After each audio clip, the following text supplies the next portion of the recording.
আসসালামু আলাইকুম, কেমন আছো সবাই? আশা করি সবাই অনেক অনেক ভালো আছো।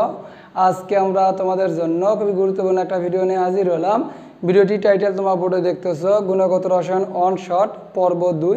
পর্ব 1-এ কোন টপিকসগুলো পড়লে গুণগত রসায়ন থেকে আমরা একটা সিকিউ কমন পাবো সেটা নিয়ে ইতিমধ্যে আমরা ক্লাস নিয়ে এসেছি। তোমরা যারা পর্ব 1 এই ক্লাসটা দেখোনি, এই ভিডিওর আই বাটন এবং ডিসক্রিপশনে আমি লিঙ্কটা দেবো, তোমরা অবশ্যই দেখে নিও। আজকে আমরা গুণগত রসায়ন অন শর্ট পর্ব 2 অর্থাৎ বর্ণালী থেকে কোন টপিকসগুলো পড়লে আমরা সহজে একটা সিকিউ কমন পাবো সেই টেকনিকটা নিয়ে আজকে আমরা আলোচনা করব। চলো আমরা ক্লাসটা শুরু করি। বর্ণালী কি? বর্ণালীকে এক কথায় যদি আমরা বলি, 7টি আলোর সমাহারকে বলা হয় বর্ণালী। ভিন্ন ভিন্ন তরঙ্গদৈর্ঘ্যের একাধিক বর্ণের আলোক রশ্মির সমাহারকে বলা হয় বর্ণালী। কি বললাম? ভিন্ন ভিন্ন তরঙ্গদৈর্ঘ্যের একাধিক বর্ণের আলোক রশ্মির সমাহারকে বলা হয় বর্ণালী। তরঙ্গদৈর্ঘ্য ও কম্পাঙ্কের ভিত্তিতে আলোকে 7টি অঞ্চলে ভাগ করা হয়। একটাকে বলা হয় গামা অঞ্চল। তরঙ্গদৈর্ঘ্য ও কম্পাঙ্কের ভিত্তিতে আলোকে 7টি অঞ্চলে ভাগ করা হয়। একটা বলা হয় গামা অঞ্চল, একটাকে বলা হয় এক্স রে অঞ্চল, একটা বলা হয় অতি বেগুনি বা ইউভি আল্ট্রাভায়োলেট রে অঞ্চল, দৃশ্যমান আলো, অবলোহিত রশ্মি, মাইক্রোওয়েভ বা মাইক্রো তরঙ্গ, একটা বলা হয় রেডিও ওয়েভ বা রেডিও তরঙ্গদৈর্ঘ্য। তাহলে তরঙ্গদৈর্ঘ্য ও কম্পাঙ্কের ভিত্তিতে আলোকে 7টা অঞ্চলে ভাগ করা হয়: গামা অঞ্চল, এক্স রে, অতি বেগুনি, দৃশ্যমান, অবলোহিত বা আইআর, ইনফ্রারেড রে, মাইক্রোওয়েভ, রেডিও ওয়েভ। এই যে এখানে অঞ্চলগুলো দেখতেছো, আমরা মনে রাখবো এই অঞ্চলের ওপর থেকে যত নিচের দিকে যাওয়া যাবে তার তরঙ্গদৈর্ঘ্য তত বেশি হবে, ল্যামডা বেশি হবে। আর যার ল্যামডা বেশি তার এনার্জি কম এবং তার ফ্রিকোয়েন্সি বা কম্পাঙ্ক কম। অর্থাৎ এখান থেকে যদি আমরা নিচের দিকে যাই তাহলে তরঙ্গদৈর্ঘ্য বেশি হবে, তাদের শক্তি কম হবে এবং কম্পাঙ্ক কম হবে। যদি বলা এই রশ্মিগুলোর মধ্যে সবচেয়ে তরঙ্গদৈর্ঘ্য কার বেশি? রেডিও তরঙ্গ। শক্তি সবচেয়ে কম কার? রেডিও তরঙ্গ। কম্পাঙ্ক কম কার? রেডিও তরঙ্গ। উল্টোভাবে আসতে পারে যে এগুলোর মধ্যে, এই অঞ্চলগুলোর মধ্যে সবচেয়ে শক্তি বেশি কার? সবচেয়ে শক্তি বেশি হচ্ছে গামার, শক্তি বেশি, তার মানে কম্পাঙ্কও বেশি। শুধুমাত্র আমরা বলতে পারবো তরঙ্গদৈর্ঘ্য কম। তার মানে সবচেয়ে ছোটো তরঙ্গদৈর্ঘ্য কি? গামা, এবং সবচেয়ে বড় তরঙ্গদৈর্ঘ্য হচ্ছে রেডিও তরঙ্গ। তরঙ্গদৈর্ঘ্যের সাথে এনার্জির সম্পর্ক হচ্ছে ব্যস্তানুপাতিক। আমরা জানি E সমান এইচ নিউ, এইচ নিউ সমান এইচসি বাই ল্যামডা। তাহলে এনার্জির সাথে তরঙ্গদৈর্ঘ্য সম্পর্ক কি?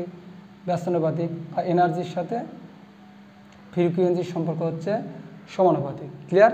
আর ফ্রিকোয়েন্সির সাথে তরঙ্গদৈর্ঘ্য সম্পর্ক কিন্তু ব্যস্তানুপাতিক। সেখান থেকে আমরা আসলে উত্তরগুলো করতেছি। তার মানে এখানে এনার্জি বেশি, তার মানে ফ্রিকোয়েন্সি বেশি।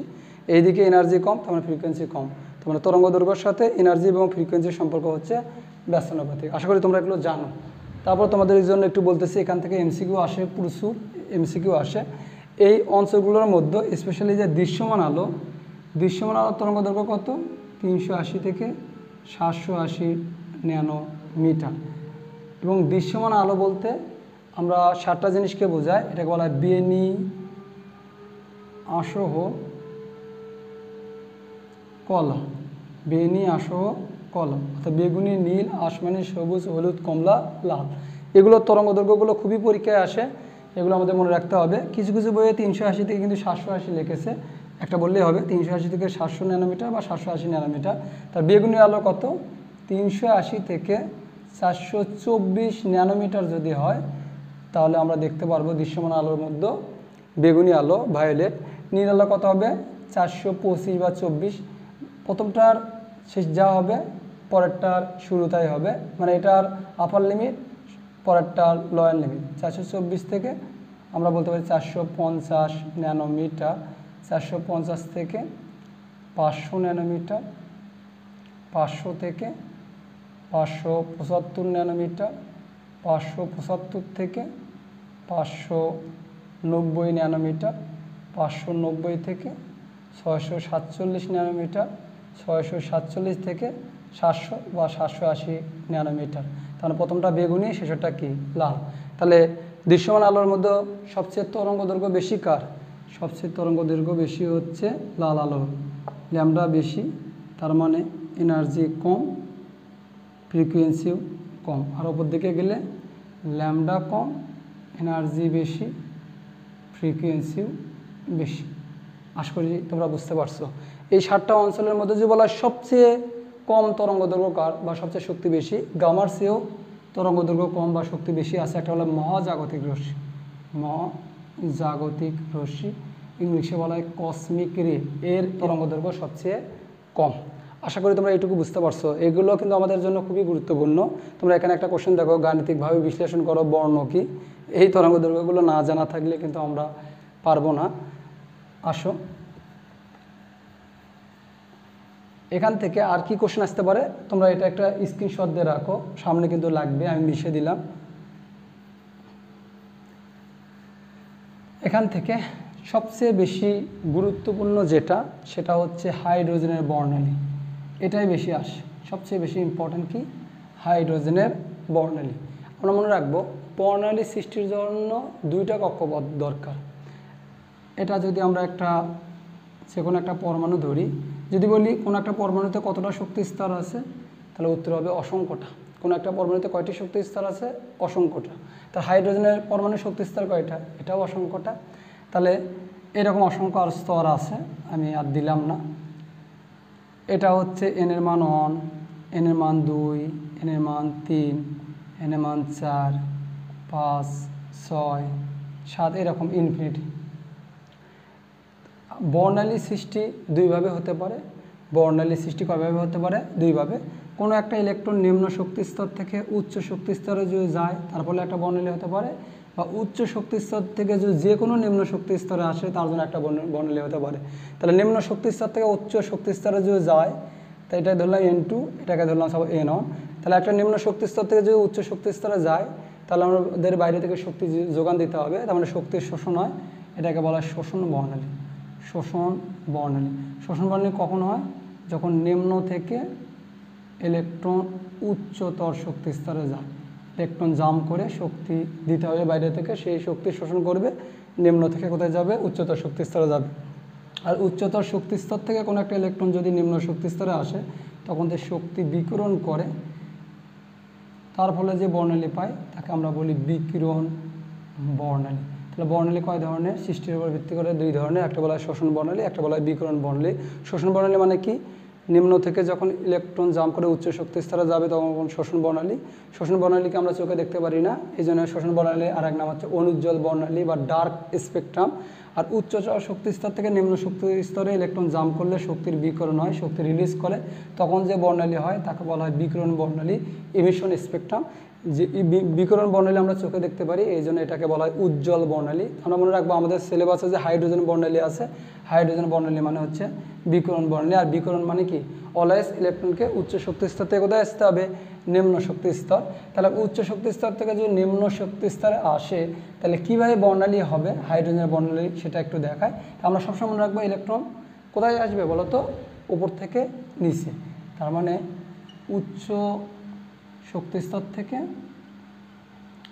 নিম্ন শক্তি স্তর, নিম্ন শক্তি স্তরে যদি ইলেকট্রন আসে, তখন শক্তির কি হয়, বিকিরণ, এটাকে বলি আমরা বিকিরণ বর্ণালী। তাহলে হাইড্রোজেনের বর্ণালী কি, বিকিরণ বর্ণালী। কীভাবে হতে পারে এখন দেখো, তাহলে উচ্চ শক্তি স্তরকে বলি আমরা n2, আর নিম্ন শক্তি স্তরকে বলি n1। তাহলে বর্ণালী সৃষ্টির জন্য কয়টা কক্ষপথ দরকার, অবশ্যই 2টি, একটা হচ্ছে উচ্চ শক্তি স্তর, একটা হচ্ছে নিম্ন শক্তি স্তর। বর্ণালী সৃষ্টির জন্য কয়টি কক্ষপথ দরকার, 2টা, উচ্চ শক্তি স্তর, নিম্ন শক্তি স্তর। যেহেতু উপর থেকে নিচে আসতে আসতে আমরা সবসময় মনে রাখবো n2 অলওয়েজ n1 এর চেয়ে বড় হবে। n2 মানে পূর্বে কোথায় ছিল, আর n1 মানে পরে কোথায় আসতেছে। অর্থাৎ আমরা লিখি না ঢাকা টু, সাপোজ লিখলাম বগুড়া, তাহলে আমাদের বগুড়া কি, গন্তব্য, আর ঢাকা মানে কি, রওনা দিয়েছি কোথায় থেকে, তাহলে রওনা মানে এটা আমরা n2, এটা মানে n1, সবসময় মনে থাকে। তা আর আমরা মনে রাখবো সবসময় নামকরণ হয় n1 এর ভিত্তিতে, নামকরণ হয় কার ভিত্তিতে, n1, গন্তব্যের ভিত্তিতে। তুমি কোথায় যাচ্ছ, যেমন আমরা বিভিন্ন সময় ভার্সিটি থেকে আমরা বাসায় যাই, তা বাসা হচ্ছে আমাদের গন্তব্য, ল্যান্ড করি, আর যেখান থেকে আসতেছে সেটা রওনা। তাহলে n2 অলওয়েজ বড় হবে, n1 অলওয়েজ ছোট হবে। আর বর্ণালী সৃষ্টির জন্য কয়টি কক্ষপথ দরকার, 2টা। পরীক্ষা যদি বলে হাইড্রোজেন বর্ণালী ব্যাখ্যা করো, হাইড্রোজেনের বর্ণালী, তাহলে N1 এর মান 1, তাহলে নিম্ন একটা শক্তি স্তর অর্থাৎ এক তালায় ইলেকট্রন কোথা থেকে আসতে পারবে, 2 3 4 5 ইনফিনিটি থেকে আসতে পারবে এটা।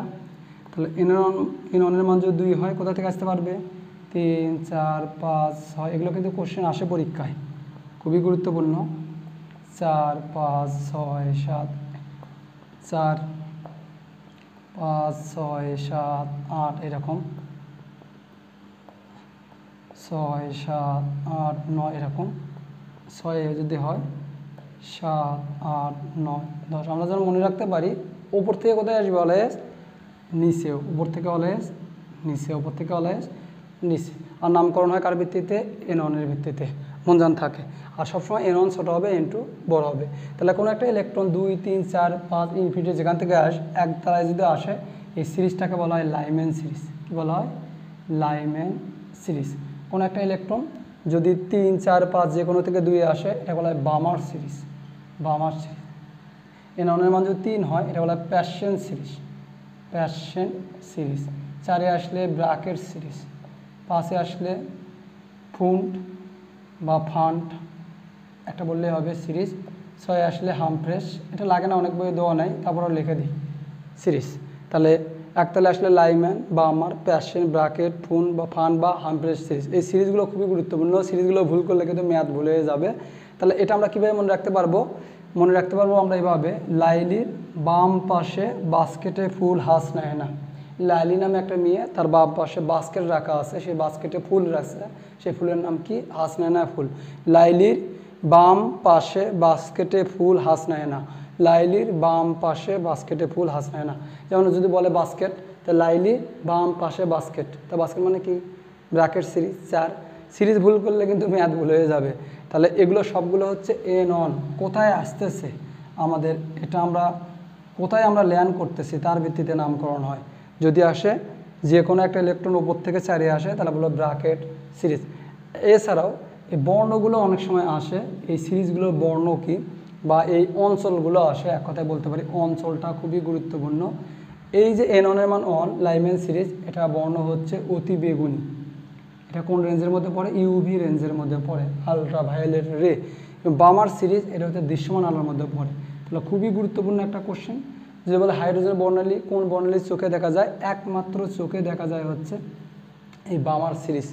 আর প্যাশন, ব্র্যাকেট, ফুন, ফান সবগুলো হচ্ছে অবলোহিত, সবগুলো IR ইনফ্রারেড রে, সবগুলোই কি অবলোহিত, অবলোহিত, অবলোহিত, সবগুলোই হচ্ছে কি অবলোহিত। শুধুমাত্র চোখে দেখা যায় হচ্ছে এইটা।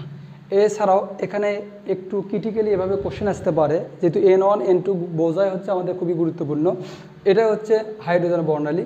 এই জিনিসটা তোমরা চাইলে এভাবে দেখাতে পারো, এই সিরিজটাকে এভাবে দেখাতে পারো। আমি একটু ছোটো করে দেখাচ্ছি বাবা, তোমরা একটু বুঝে নিও। মনে করো এখানে অনেকগুলো সিরিজ দিছ, উপর থেকে একে আসলো বা এখান থেকে একে, এখান থেকে একে, এখান থেকে এখানে। এই যে আমি এখানে দেখাচ্ছি না 2 থেকে 1, 3 থেকে 4 5, এটা মানে তুমি মনে করতে পারো লাইম্যান সিরিজ। কি লাইম্যান সিরিজ। বা কোনো একটা ইলেকট্রন উপরে যে কোনো থেকে আসলো 2 এখান থেকে 2 এখান থেকে 2 এখান থেকে 2, এটা মানে বামার সিরিজ। তাহলে এই যে এভাবে তুমি বুঝাতে পারো, বা তুমি এভাবে পরমাণুকে গোলাকারভাবে অসংখ্য তুমি এরকম শক্তিস্তর দেখিয়ে ওপর থেকে সবগুলো 2 বা ওপর থেকে সবগুলো 3 লিখে তুমি এরকম প্যাশন সিরিজ, ওপরে যে কোনো থেকে 4 এসে ব্র্যাকেট সিরিজ এভাবে লিখতে পারো। আর এভাবে লেখো না এভাবে লেখো, এভাবে আমার মনে হয় সহজ হবে তোমাদের জন্য। এখানে এখন কি কি কোশ্চেন আসতে পারে এটা বোঝা হচ্ছে গুরুত্বপূর্ণ। তাহলে হাইড্রোজেনের বর্ণালী আসলে আশা করি আমরা ব্যাখ্যা করতে পারবো। তাহলে হাইড্রোজেন বর্ণালী কী ধরনের বর্ণালী, বিকিরণ বর্ণালী। বিকিরণ বর্ণালী অলওয়েজ ওপর থেকে নিচে, আর ম্যাথগুলো সাধারণত বিকিরণ বর্ণালী থেকে আসে আমাদের। এখন বিকিরণ বর্ণালীর জন্য আমরা তরঙ্গ সংখ্যা বা আমরা যদি তরঙ্গ দৈর্ঘ্য নির্ণয় করি, সে সূত্র হচ্ছে এটা, Z² R is 1/n1² 1/n2²। তাহলে n1 মানে কি, আমাদের গন্তব্য, মানে ল্যান্ড করেছে কোথায়, এটা হচ্ছে আমাদের গন্তব্য। এটা মানে আমরা রওনা দিচ্ছি কোথায় থেকে, রওনা। আর N2 অলওয়েজ N1 এর চেয়ে কী হবে, বড় হবে। নামকরণ কোথায় কার ভিত্তিতে হয়, এননের ভিত্তিতে কোথায় আসতেছে। আর জেড হচ্ছে পারমাণবিক সংখ্যা, পারমাণবিক সংখ্যা। হাইড্রোজেন ধরলে জেটের মান অন, যদি হাইড্রোজেন ছাড়াও যেমন helium plus, lithium 2 plus, beryllium 3 plus, এগুলো মানে কি 1 ইলেকট্রন বিশিষ্ট। এদের বর্ণালী কিন্তু ব্যাখ্যা করা যায়। যদি হিলিয়াম আসে, হিলিয়াম আয়ন, সেই ক্ষেত্রে জেটের মান অন হবে না, তখন কিন্তু এখানে কাউন্ট করতে হবে। এই জন্য জেড স্কোয়ার আর এস, এটা একটু মনে রাখো। হাইড্রোজেন আসলে জেটের মান অন, লিখলে না লিখলে কোনো সমস্যা নাই, কিন্তু বাকি আয়নগুলো আসলে কিন্তু অবশ্যই লিখতে হবে। যদি লিথিয়াম 2 প্লাস থাকতো, লিথিয়ামের পারমাণবিক সংখ্যা কত 3, তাহলে 3 স্কোয়ার হতো। বেরিলিয়াম 3 প্লাস থাকলে 4 স্কোয়ার হতো। 1 নম্বর কোশ্চেনটা দেখো, খুবই গুরুত্বপূর্ণ। ইলেকট্রনের ধাপান্তরের সৃষ্ট বর্ণালী বর্ণ কিরূপ হবে গাণিতিকভাবে বিশ্লেষণ করো। যে কোনো একটা পরমাণু অসংখ্য শক্তি স্তর থাকবে, তার মধ্যে 2টা শক্তি স্তর দেবে উপর থেকে নিচে। এখানে দেখো 5 থেকে কোথায় যাচ্ছে 4, 5 থেকে 4, তার মানে এনের মান 5 একটা, এনের মান 4 একটা, যে কোনোটা দেওয়া থাকতে পারে। জায়গা কম ভাবা, একটু বুঝিয়ে নিও। তার মানে এটার বড় কোনটা বলো তো, 5 বড় না 4? বড়টাই হয় n2, ছোটটা হয় n1। তাহলে সূত্র কি 1/λ জেড স্কোয়ার, যেহেতু এখানে হাইড্রোজেন বুঝেছে এই জন্য জেড দরকার নেই। আর এস কি রিডবার্গ ধরবো, এর মান 109678 এত পার সেন্টিমিটার। এটাকে এভাবে লিখতে পারো 109678 × 7 পার সেন্টিমিটার, বা 109678 × 7 পার মিটার। তোমরা একটা মনে রাখলেই হলো। তাহলে এটা মান যদি বসায় 109678, তাহলে 4 স্কোয়ার 5 স্কোয়ার, তোমার ক্যালকুলেটারে বসে নিও মানগুলো, এটা মানগুলো বসে নিও। তাহলে 16 25, তাহলে আমরা সমান বসে নিও এটা তোমরা, দেখে আমি বসে দেখি কত হয়। তাহলে 4.34 × 10⁻⁵ সেন্টিমিটার, এই মানগুলো বসালে পাওয়া যায়। তা আমরা জানি 1 ন্যানোমিটার মানে 10⁻⁷ সেন্টিমিটার বা 10⁻⁹ মিটার। যেহেতু বলছে বর্ণ বের করতে গেলে কিন্তু আমাদের একক ন্যানোমিটার দরকার। ন্যানোমিটারে আমরা দৃশ্যমান আলো তরঙ্গ দৈর্ঘ্যগুলো শিখলাম 380 থেকে 780 ন্যানোমিটার। তাহলে এটা যদি আমরা ন্যানোমিটারে নিয়ে যাই, তাহলে 10⁻⁷, তাহলে আমরা সমান 434 ন্যানোমিটার। তাহলে এটা যদি বলতো কোন অঞ্চল, তাহলে হতো দৃশ্যমান অঞ্চল। কেন দৃশ্যমান মানে 380 থেকে 780 তার ভেতর আছে। এখন আমরা জানি 380 থেকে 424 হলে বেগুনি, আর 424 থেকে 450 ন্যানোমিটার হলে বেনি, আসো কলা, নীল বর্ণ, নীল হয়। এই রেঞ্জের মধ্যে আছে। গাণিতিকভাবে বিশ্লেষণ করে এটা বর্ণ কী হবে, নীল। পারবো না? তো এইভাবে কিন্তু যে কোনো ম্যাথ থাকতে পারে। এরকম তোমরা কোনো একটা পরমাণু দেওয়া থাকবে, তার অসংখ্য শক্তিস্তর থাকবে, উপরে নিচতলা দিতে হবে, তার ভিত্তিতে n1 n2 ধরে তোমার ম্যাথটা করতে হবে। আশা করি তোমরা বুঝতে পারছো। পারবে না বলো তো? খুবই গুরুত্বপূর্ণ। 2 নম্বরটা দেখো, বলছে মিশে যাচ্ছে বাবা, একটু কষ্ট করে দেখে নাও। উদ্দীপকের ইলেকট্রনটি স্থানান্তরের জন্য শোষিত শক্তির পরিমাণ নির্ণয় করো। শোষিত শক্তির পরিমাণ নির্ণয় করো। তাহলে দেখো এখানে আমি সূত্র লিখে রেখেছি, এই সূত্রগুলো কিন্তু খুবই গুরুত্বপূর্ণ। এই দেখো n-তম কক্ষপথের শক্তি এবং n-তম কক্ষপথের ব্যাসার্ধ নির্ণয় করার সূত্র আমি লিখে রেখেছি। তাই n-তম কক্ষপথের শক্তি সূত্র কি, -2π² m e⁴ z² n² a²। এই সূত্র মনে রাখো, এখান থেকে কোশ্চেন আসার সম্ভাবনা আছে। তাহলে এখানে জেটের মান 1 বলে দিয়েছে, তার মানে হাইড্রোজেনের জন্য। তাহলে এটা না লিখলে কোনো সমস্যা নেই। এইটুকু বলছে শোষিত শক্তি পরিমাণ নির্ণয় করো। তাহলে 1 2 3, তার মানে 3 তলা থেকে কিন্তু দেখো এনের মান এই যে 3 থেকে কোথায় যাচ্ছে, 1-এ আসছে। তাহলে E3 সূত্র হবে 2π² m e⁴ এনের মান হচ্ছে এটা 1² a²। একটা হবে এটা যদি 1 ধরি, এটা হবে যদি 3 ধরি 2π² m e⁴, একটা 3² a²। তাহলে শোষিত শক্তির সমান ডেল্টা E সমান তাহলে E3 - E1। এভাবে বিয়োগ করে যেটা হবে সেটা হচ্ছে উত্তর। এখন তোমার মনে হতে পারে পায়ের মান কত বসাবো, তাহলে 3.1416 বা 15 যেটাই বসো। এর মান 9.11 10⁻⁻31 কেজি, 28 গ্রাম কিন্তু হবে না, কারণ এসআই এককে করতেছি আমরা। এর মান 1.6 10⁻⁻19 কুলম।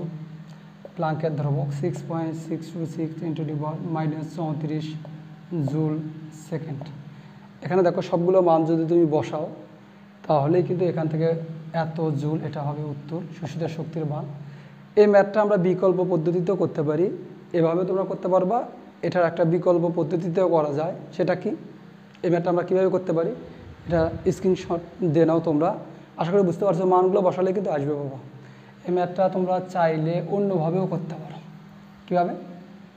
যে একটু আগে দেখলে যে সূত্র 1/λ 109678 10⁻⁷, তাহলে আমাদের বলছে 3 থেকে 1, তাহলে 1 স্কোয়ার 3 স্কোয়ার, এভাবে ল্যামডার মান বের করলাম এত মিটার।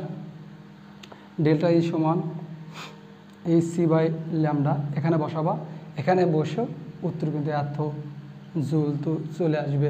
সি মানেতে বুঝছো যে আলোর বেগ 3 × 10⁸ মিটার পার সেকেন্ড, আর এইচ মানে প্লাঙ্কের ধ্রুবক 6.626 10⁻⁻34 জুল সেকেন্ড। আর এইচের মান তো এখান থেকে বের হচ্ছে। এভাবেও করতে পারো, দেখবে দুটো ম্যাথের উত্তর একই হবে। আশা করি তোমরা বুঝতে পারছো। এছাড়াও এখান থেকে আমরা আর বেশ কয়েকটা জিনিস একটু তোমরা জানবা বাবা। এটা একটা হচ্ছে জাল টাকা শনাক্তকরণ ইউভি রশ্মির সাহায্যে, এটা একটু দেখে নিবে। আইআর রশ্মির ব্যবহারটা খুবই গুরুত্বপূর্ণ। আইআর রশ্মির ব্যবহার স্পেশালি চিকিৎসা ক্ষেত্রে ইউজ করা হয় এটা আইআর রশ্মি। আর এমআরআই যন্ত্র কীভাবে ব্যবহার করে চিকিৎসা ক্ষেত্রে ব্যবহার করা হচ্ছে, এই কয়টা দেখে নিবা। আশা করি হাইড্রোজেনের বর্ণালী থেকে এইটুকু টপিক জানলেই তোমরা এখান থেকে একটা সিকিউ কমন পাবা। বা অনেক সময় পর্ব 1 যেটা আমরা বললাম কোয়ান্টাম সংখ্যার সাথে এটা মার্চ করেও আসতে পারে। আর দ্রাব্যতা থেকে আলাদা একটা সেট হবে।